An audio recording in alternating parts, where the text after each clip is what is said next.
میرے بال اکثر جھڑ جاتے ہیں اور میرے بالوں کی سیاہی قائم نہیں رہتی، حالانکہ میں نوجوان ہوں۔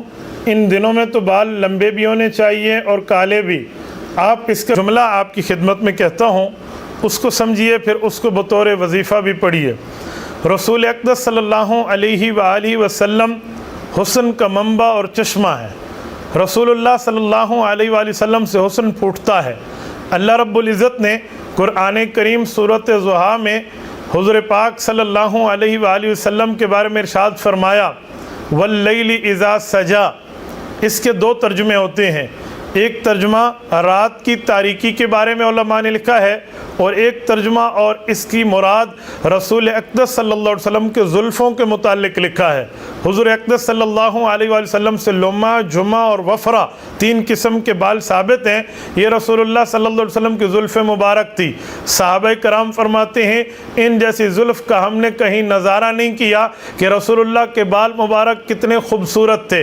حضور پاک علیہ الصلوۃ والسلام نے صرف حج کے موقع پہ بال کٹائے ہیں اور کٹا کر مختلف صحابہ کرام کو دیے تھے، جن میں سے کچھ بال حضرت خالد ابن ولید کو دیے جنہوں نے ٹوپی میں سی لیے، اللہ نے ہر جنگ میں ان کو فتح عطا فرمائی۔ کچھ بال اور ناخن حضرت معاویہ رضی اللہ عنہ کو دیے تھے، جو وہ اپنے ساتھ اپنے کفن کے اوپر رکھ کر قبر میں لے گئے۔ اس طرح بہت سے صحابہ کرام کو دیے۔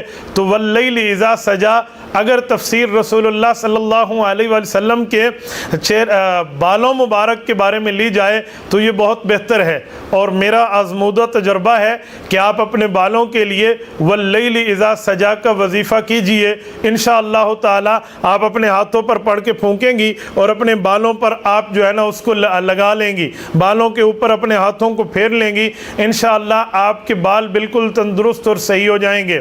مناسب یہ ہے کہ آپ صبح نماز کے بعد اور مغرب نماز کے بعد 101 مرتبہ اس وظیفے کو پڑھیے۔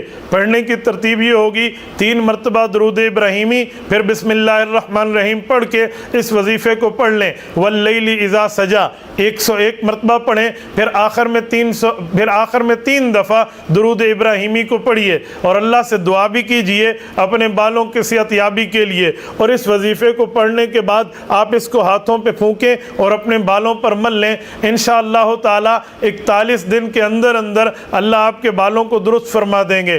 میری دعا ہے اللہ